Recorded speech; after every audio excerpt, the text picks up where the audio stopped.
Welcome to the Cherish and Conquer podcast, the show dedicated to celebrating female entrepreneurs' strength, resilience, and innovation. Be inspired by stories of women and what they cherish to help them conquer against all odds. Every other week, you will learn from remarkable women on how they navigate challenges, uphold their values, and create sustainable success. And now, here's your host, Jim Rimbach. Hello, everybody, and welcome to the Cherish and Conquer podcast. I'm looking forward to the discussion that we're getting ready to have because it's about something that I think probably in my youth I wasn't really good at being able to effectively leverage, control, apply with skill, all of those types of things. And it's really about, purpose, understanding cause, connection, how to help others and bring that out in themselves, work collaboratively with, a team, whether it's internal or external, connect with customers. There's all these different factors that come into it. And who's going to help us with that, guidance and share of some of those insights and know-how? It's Alise Cortez. Thanks, Alise, for coming to the show. Thanks for having me on, Jim. It's great. It's, as I said before we got on, it's great to be on the other side of the mic. Yes. So, and hopefully you'll get an opportunity to share a little bit about that and some of the, most impactful things that you've learned in your own, podcast. But before we get to that, if you could, please tell everyone a little bit more about how you're making a difference in the people's lives that you work with today. Well, I certainly hope I'm making a difference, right?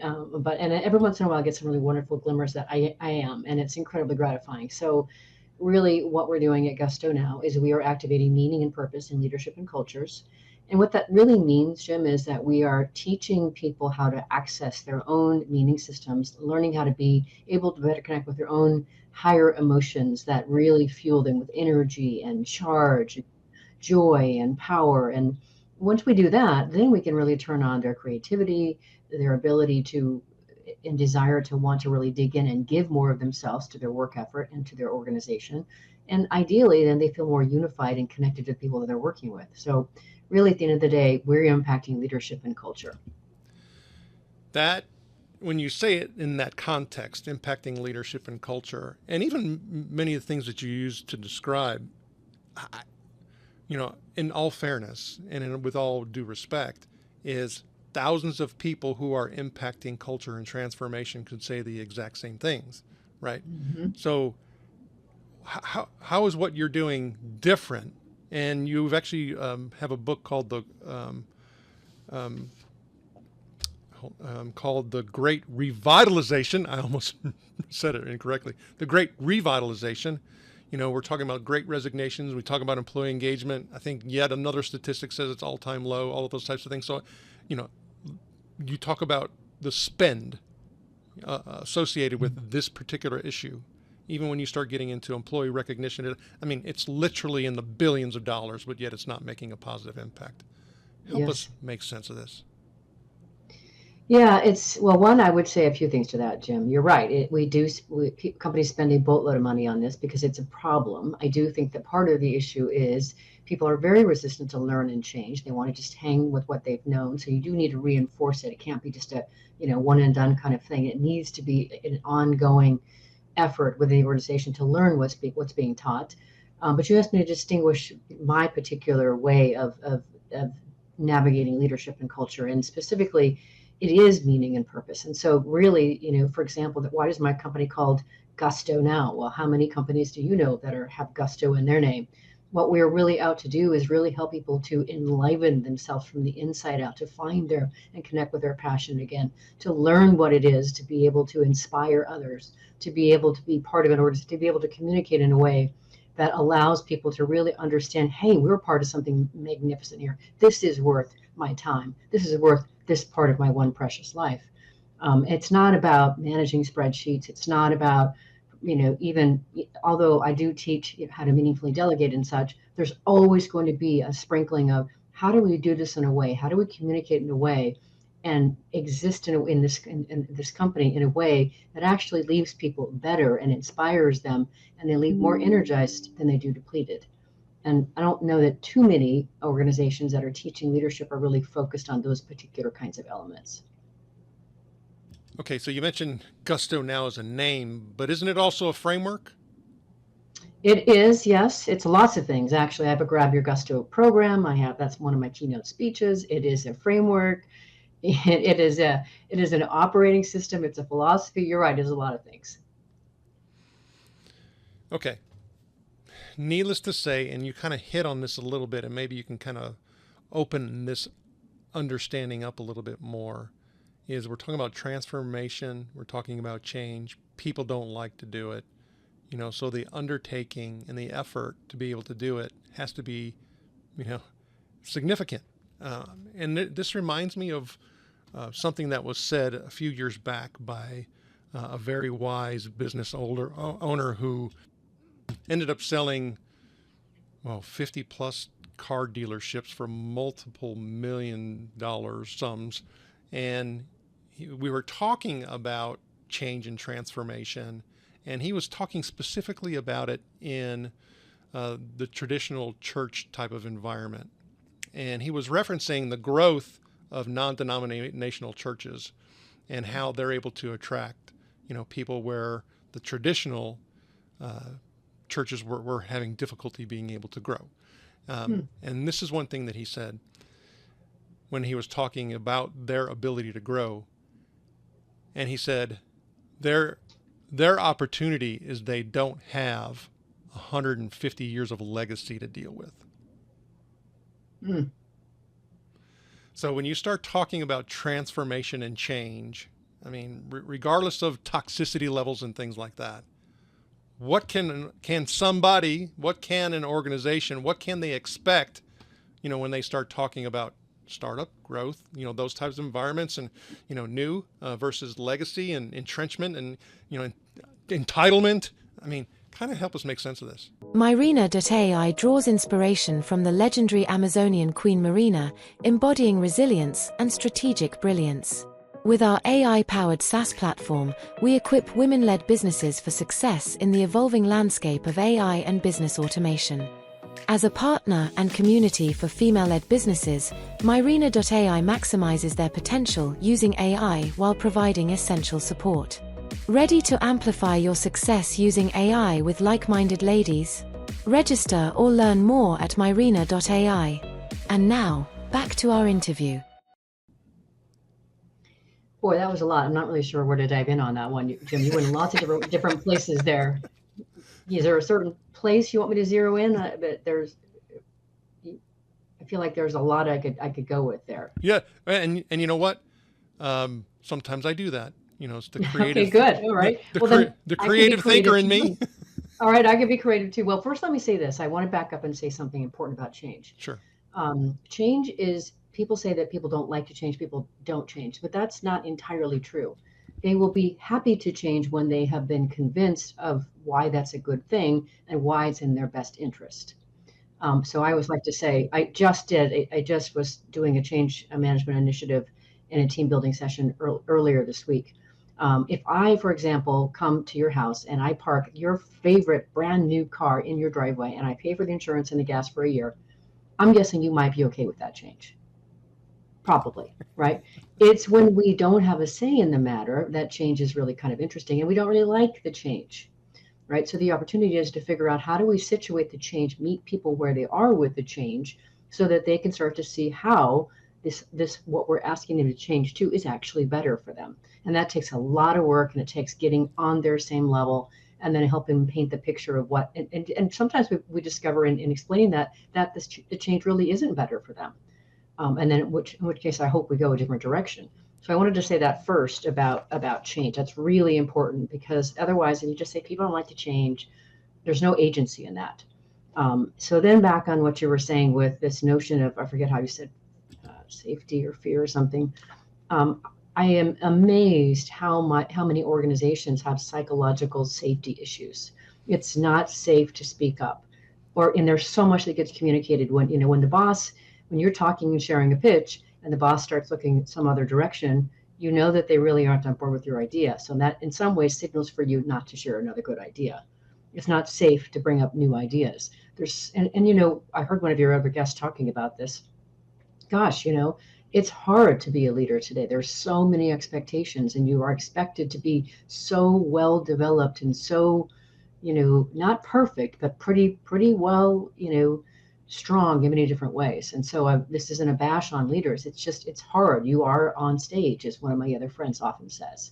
So I'll just situate that when it comes to change and leadership and see where you want to take it next. Okay. A lot of types of transformation processes talk about self-discovery, starting with self first. How does that play into what we're talking about here, especially when you think about senior level parts of the organization? If that doesn't happen, we talk about change and buy-in and transformation. And there's a book called Change the Way You Change, which talks about we need to have top down and bottom up. Both need to happen. Yes, I agree with that. Yeah, well, so I just had a fantastic guest on my podcast, which is called Working on Purpose, Dr. Julia DeGangi. She's a neuropsychologist. And she was talking about, just the import of emotional energy. And what we talked about as well, and this is something I'm very aware of in my own work, is, so many people, first, let's start with this. Every single one of us human beings are walking wounded. The question is, to what extent are we aware of our wounds, and what are we doing to start to try to heal them? And so many people, especially, big leaders who have huge impact, oftentimes have no idea how wounded they are. They have no idea the shrapnel they're throwing across their organization. And so when they're trying to any kind of an initiative, they're not realizing how much they're undoing their own efforts because of they are spewing some of this hurt and pain that they've been carrying around themselves their whole lives. And so whatever they're trying to do can be less effective. So I'm a big fan, absolutely, of starting with the self, trying to understand what are my drivers, what are my motivations, what are my fears, what am I operating from? If we better understand those things, I think that is a critical place to start in any kind of transformation initiative, any kind of a change initiative, has to start there. And then you get the beliefs in there too. So there's a lot of information that talks about rewards, recognition, extrinsic and intrinsic types of motivations. How does the Gusto Now framework approach be able to address that? We're all about intrinsic motivation, which, of course, in my view, is the most powerful, strongest kind. Why? Because it is literally internally sourced, and it is internally directed according to what you value and what you care about. So everything that we're really doing is helping people to get access to their own internal motivational systems, the things that really matter to them. And that's through their meaning system. The meaning is always registered along their individual values. So if we can get people connected to how they're spending their days and what they're doing with their work in a way that they are aware of how it's meaningful, now what we've done is we've stoked their meaning system. Therefore, we have stoked their intrinsic motivation system. And it's individual and different for each and every human being. So we are totally interested in helping more people turn themselves on from the inside out than to reward them. Of course, everybody wants to get paid, right? Me too. but then that's an extrinsic motivation. So is, if you don't do this, I'll fire you. Or if you do this, I'll promote you. What we really care about is helping people to really want to be of service, to want to be able to give themselves, to want to help their fellow colleague or comrade, not to be, so much as convinced that they have to do it in order to keep their job. So almost everything that we do is intrinsic motivation. Well, as you say that, I started thinking about, many different facets of the work that I do. And some of the work that I do is in the business to business space, sales, marketing, lead gen. And one of the pieces of research that talks about sales and sales enablement, sales effectiveness and marketing, talks about how 60% of all B2B sales opportunities are actually lost to no decision. Interesting. And so when you start looking at that motivational piece, one of the things that pulling other pieces of data starts bringing to light, even in this particular research study that was part of this book called Jolt Effect, and talks about, this whole decision-making process and buyer journeys and things like that, is it said that the biggest risk that decision makers have within organizations, because the decision's no longer about me as an individual, it's much more encompassing than that, is that they have actually what they call FOMO, right? Which is fear of messing up. Oh, okay. And the fear of messing up is multifaceted, meaning that, hey, I've essentially championed this. I, brought this into the organization, or I sponsored it, or whatever the case may be. And I have to make sure that it's going to work, because my reputation is on the line. My career is on the line. All of those things are on the line. And so to the point to where that is such a major concern that 60% of all sales opportunities are lost to no decision, meaning they just keep dealing with their problems. Mm-hmm. Mm-hmm. So to me, when you start thinking about this whole motivational opportunity, I'd like to see it as such. Whether or not we're, an entrepreneur, a solopreneur, whether or not, we're trying to sell to another business or to individuals or whatever the case may be, if we don't understand those motivators like you're talking about, I think effectiveness and ineffectiveness becomes broad in its impact, one way or the other.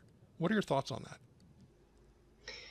Definitely. And I also think, so as you were talking about the 60% of non-decision, I would say that there's a few things, and it's fascinating. I really do understand what you mean by that FOMO thing that you were talking about.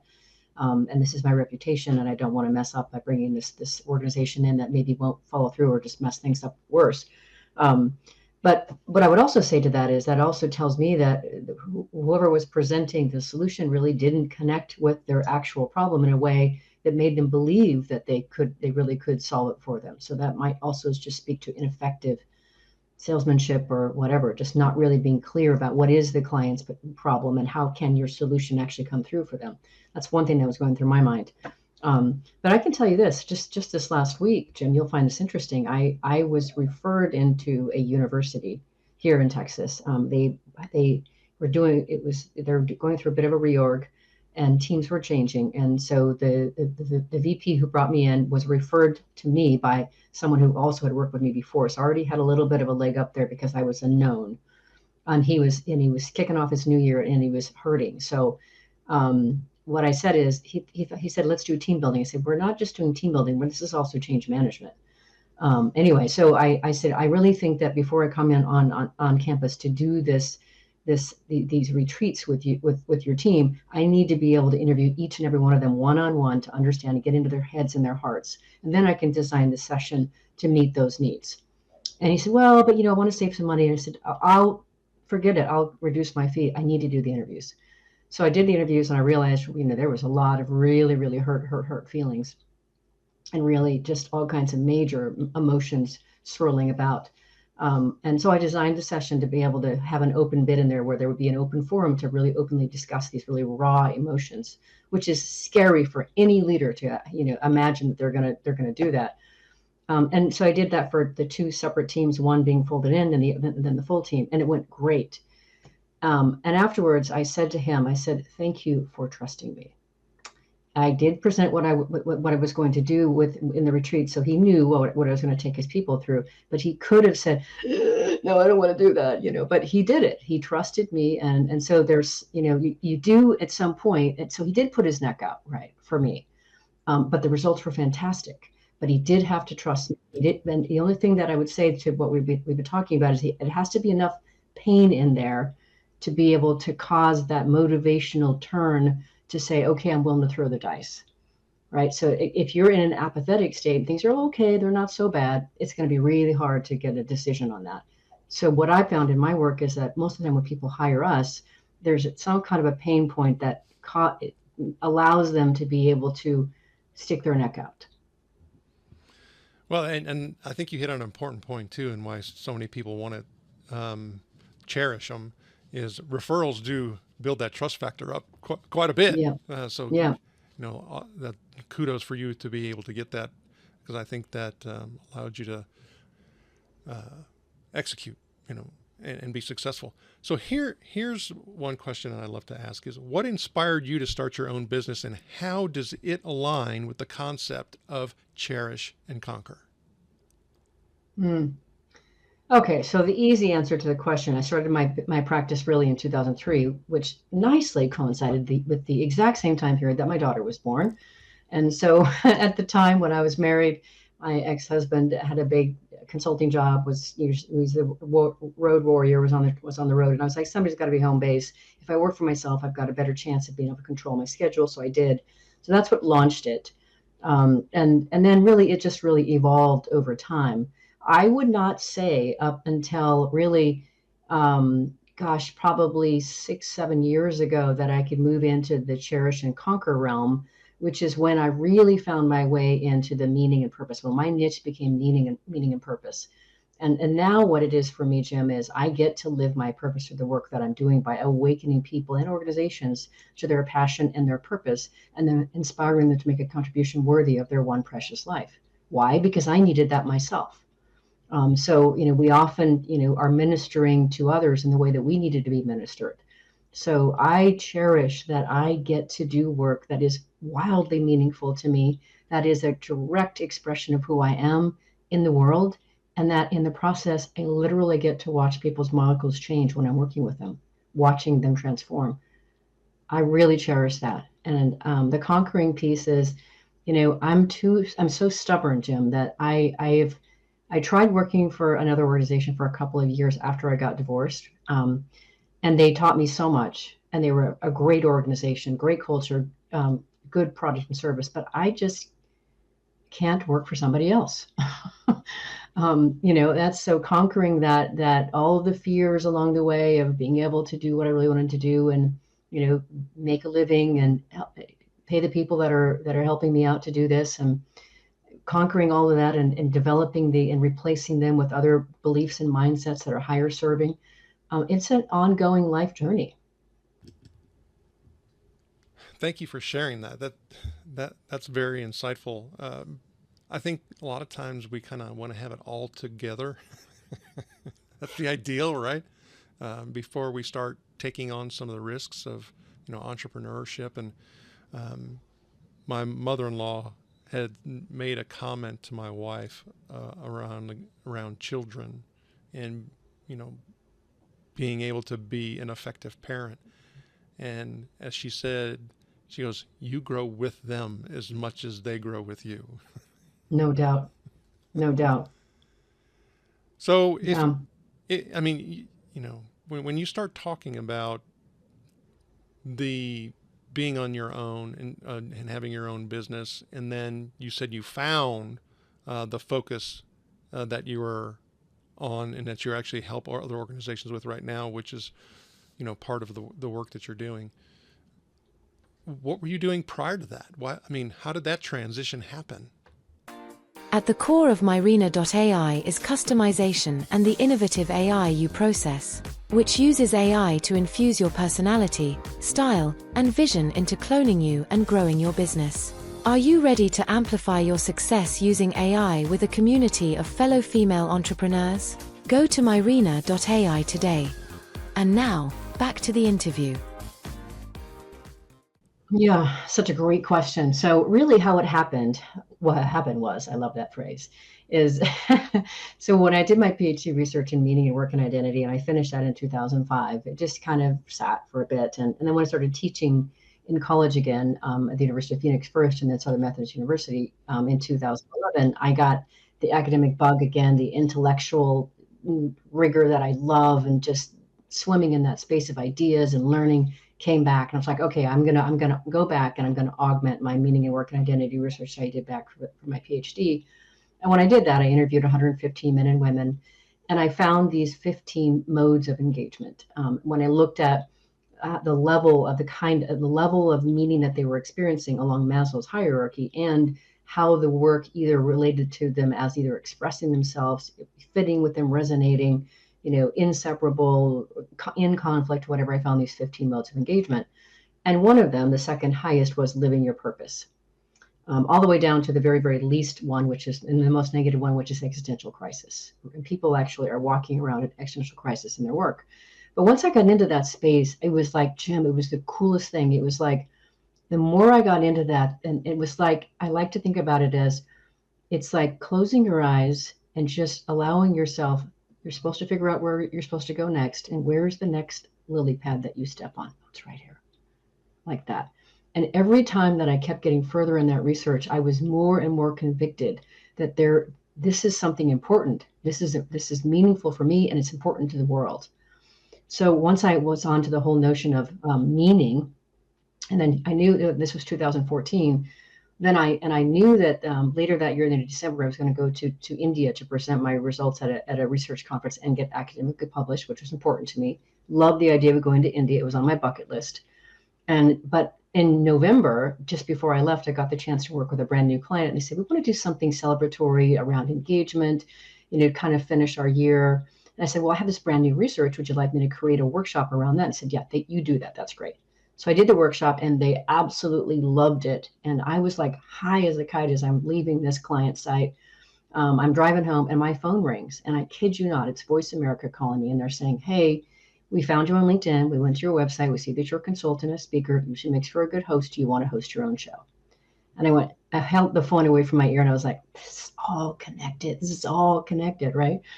So I started hosting in February of 2015, and I called my show, and I still own the existence today, Working on Purpose. So that just kept catalyzing my own journey to really go after, how do I help organizations to detect and articulate their purpose, and then help them weave that into their culture so that it strengthens all their operations and vitalizes them. And that's where I went. So it was this natural sort of process of, but you have to listen, right? You have to be willing to and able to listen to that quiet little whisper that's trying to tell you where to go next, that's important to you, and then be willing to do it, even if there aren't, immediate clients presenting themselves. And that's what I did. I mean, good for you. I mean, you just talked about a whole lot of areas associated with anxiety and fear that a lot of people just won't venture into. And so I think part of that will keep them from actually hearing where to step next, is because, I mean, they don't even get close enough to it or even explore it. So when you start talking about that curiosity piece and when things started really turning up for you, how much did curiosity drive your next step on the lily pad? Tremendously. But there was one other really powerful force that I have to honor and credit. And that's the D word called divorce. So I got divorced in 2016. And so when that happened, Jim, I had this whole clearing that I felt like I could step into. Like, it just was like, all right, you got a clear canvas. My daughter was 13 at that time, and so she was with me half the time. But I gave myself over to wherever it was that I felt curiosity calling me. Where did I feel compelled? So for my podcast, I read a book a week in preparation for the conversation, cover to cover. I take about 25 pages of typewritten notes as a researcher, which then allows me to keep writing my own books. So that whole process for me, Jim, I mean, I was getting so many ideas stirred up, and it just became impossible for me to ignore, this path, right? It was like this deafening. In fact, when I left the other consultancy that I went to work for 2 years after I first got divorced, and I was like, all right, I got to do this. I will never forgive myself if I don't attempt this path. It was July of 2018. And I was like, I promised myself 3 things. I'm going to draft my first book, which I did. I am going to create my own leadership program, which I did. And I'm going to start my own nonprofit, which I did. There was not a singular client who said, hey, I want to work with you or whatever. I just was so convicted that I did it. I went after it. And so it wasn't just curiosity. It was just, when you're high on purpose, it just, the confidence and the energy that comes with that is really incredible. So I could say I've had flashes and moments of that, and I do seek what you're talking about. I think for me is finding, well, I think going solo and alone makes it a little bit difficult, meaning that's, hey, I'm the only one with the fire and the purpose and all of that kind of stuff.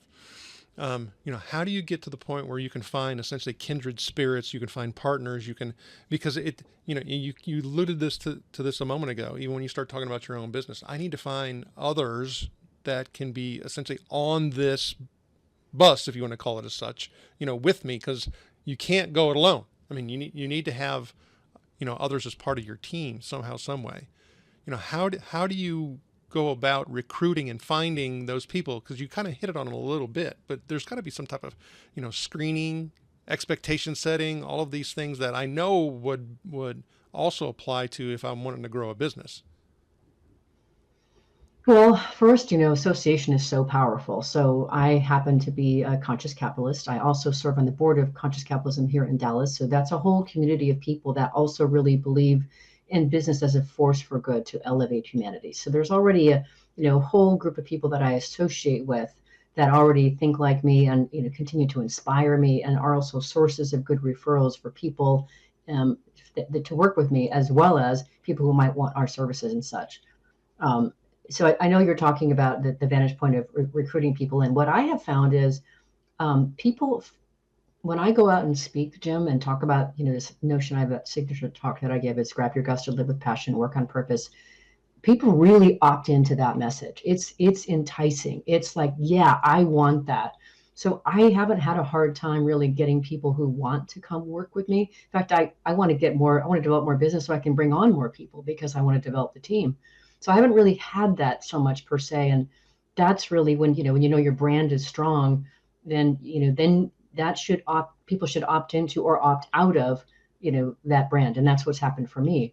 But in addition to that, I was just thinking that, from the vantage point of, who do you actually surround yourself with?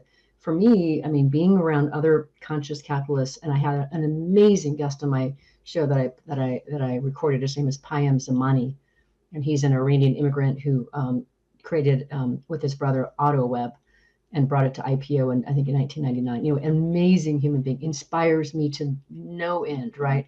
So I look for those kinds of people to make sure that I surround myself with, so that I can stay strong. And then inevitably, those people are connected to other really, really interesting people too, right? That become also sources of referrals and such. So I just, and I don't have a big team, so it's not like I'm, recruiting hundreds of people, but I just haven't found it hard to attract because of that.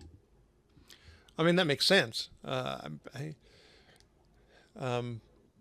We talk about, having and being part of a community, of like-minded individuals. And that's one of the things that we do at Myrna with Myrna's Army is like, hey, we're all, ladies who are, either have our own business or are part of a particular business and own, certain parts of the operation. And, it's amazing to me, especially when you start looking at collective knowledge.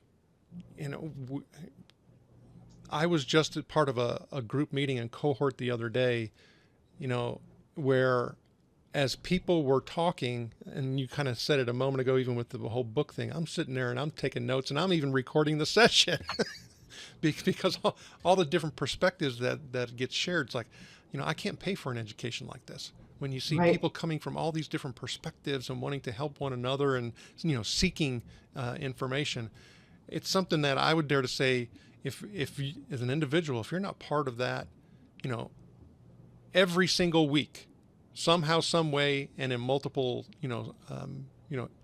instances, or, with, hey, like for example, I'm even in a Bible study on Monday mornings.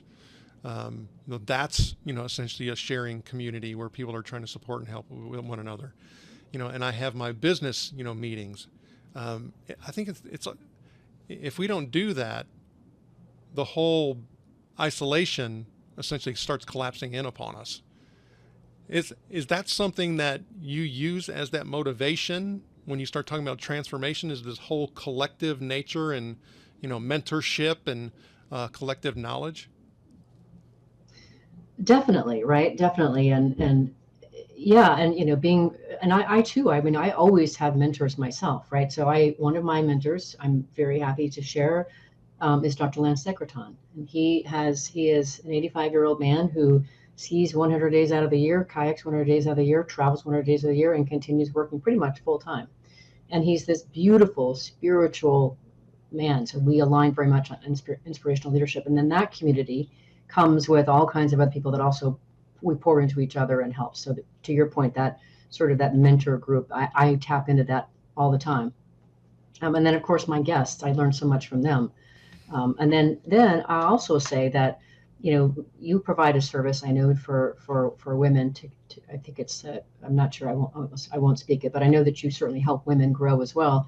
And I also tap into that. And one thing that I've learned from that is, especially as a purpose entrepreneur, a conscious entrepreneur who is delivering a service that is based on my purpose, what I have learned is I have to learn and be able to speak how what it is, my gift, what it is I'm giving to the world actually meets the need of the client. So that is a meeting of communication. And I've learned the hard way over the years that this lofty way of talking about it doesn't actually necessarily meet where the client is. And so learning how to speak the language of what the client actually is saying is their problem and what they want in relation to what I want to share in my purpose has become a huge learning for me, a huge lesson for me. And I would have never learned that without being in a mentorship group, without being around coaches, without being around people who could be on the outside saying, hey, Alise, it looks like this from the outside.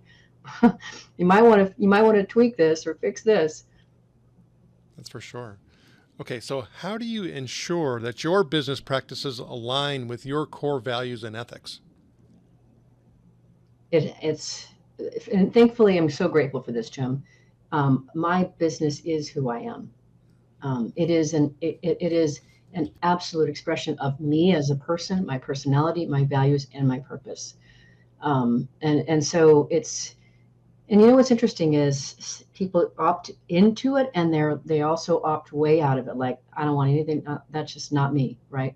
And great. Right. So it is, and I'm not really sure how I've been able, I guess it's because maybe it's these people that I surround myself with, but it's not hard for me to stay honoring that track because it really is me.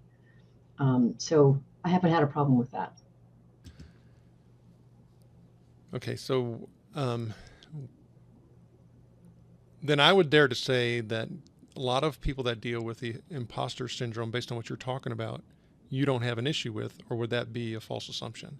No, I think most of us deal with the imposter syndrome. I didn't say that, Jim. Hang on a minute. No, I have days where I'm like, oh, I want to lift 1 million lives before I'm dropped into the ground. And then I have days where I'm like, but maybe I only get to 5. Maybe I can't. And it's just a natural thing. It ebbs and it flows. And so then, for me, exercise is really huge. I can then change, the makeup of my brain through exercise. And that makes a huge, huge difference. It changes the way I relate to stress, changes how I think about myself. And then, of course, being around these other groups that might also be saying, oh, today is a day. Yes, I can relate. But no, I still question, who am I to be doing the things that I'm doing or the things that I aspire to do? Absolutely. So how do you maintain a healthy work-life balance as a woman in business, and what strategies have worked well for you? Well, I don't know that I'm such a great example of healthy work-life balance, Jim. I do generally work 7 days a week, and that's my choice. I'm writing my 5th book, which is coming out this year. This is the first one that's co-authored. And so I feel a strong need to come through for my co-author, and he really wants this to come out this year. So I don't know that I would say that I'm a great example of work-life harmony or integration. However, what I would say is I don't necessarily distinguish work and life, because for me, a lot of time they're pretty much the same thing. So it's not like I'm living or I'm working. Oftentimes when I'm working, I'm living at my finest. So it's just that a lot of that activity really does fall into the bucket of work. But again, it's my choice because I do want to make a difference. I want to matter. I want to make an impact, and I want to keep creating. And I like working. I think that confidence and the clarity of knowing where you are as a huge part of it. You know, one of the things that my wife always says is she'll say, "You do you, I'll do me." Mm-hmm. Yeah. Yeah. Everyone else is taken anyway, so why not? So you keep doing you. All right. Right. Here we go, Alise. Now it's time for our Breakthrough Blitz speed round. So our Breakthrough Blitz is where I ask you a few questions and you give me some brief questions or brief answers that are going to help us really break through. Alise Cortez, are you ready to blitz? Let's blitz. All right. So what's your favorite productivity tool or app? Oh, gosh. Productivity tool or app. I hate to say it, but I guess I would have to say YouTube. Very good. So what is your favorite way to unwind after a busy day? I would say drinks with friends or colleagues or clients. If you could have dinner with any female business leader, living or deceased, who would it be? You know, this is maybe not the end all be all, but for some reason, people keep telling me that I need to meet the chief people officer of the Mavericks. She's a woman and she's here in Dallas. And for some reason, I'm told I need to meet her. So I think that's where I'm going to go next. All right. Well, we're going to send out vibes, so hopefully that'll happen for you soon. Okay. So what's your favorite quote or mantra that keeps you motivated? It's definitely George Bernard Shaw's. I usually use it at the end of my presentation. I don't have a committed memory, but it's, this is the true joy in life, being used for a purpose, that recognized for a mighty one. This whole idea that you are being in service in your life for a purpose, and not to be sniveling when things don't actually go your way, or or things aren't easy. Definitely George Bernard Shaw in that way. And what is one piece of advice that you would give to aspiring female entrepreneurs? Plug into a community of other such folks like what you're doing, Jim, with your women. It is essential. Don't go it alone. All right. So here's our last Blitz question. What is the biggest misconception people have about being a female entrepreneur, and how do you address it in your own experience?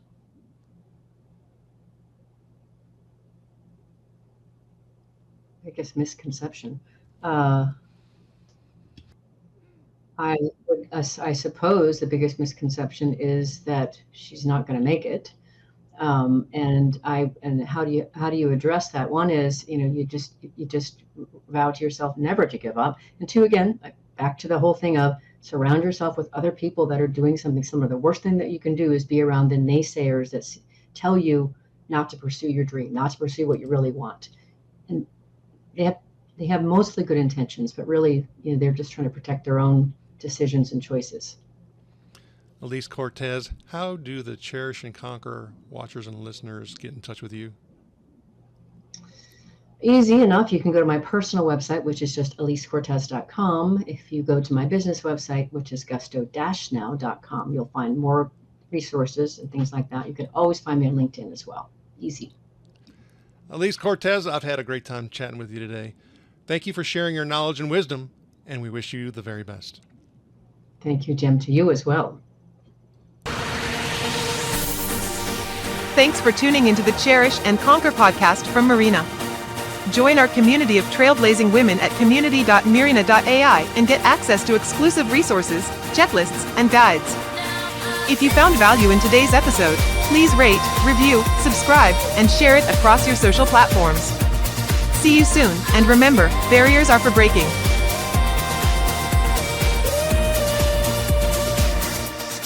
Look at me rise above. That's my story.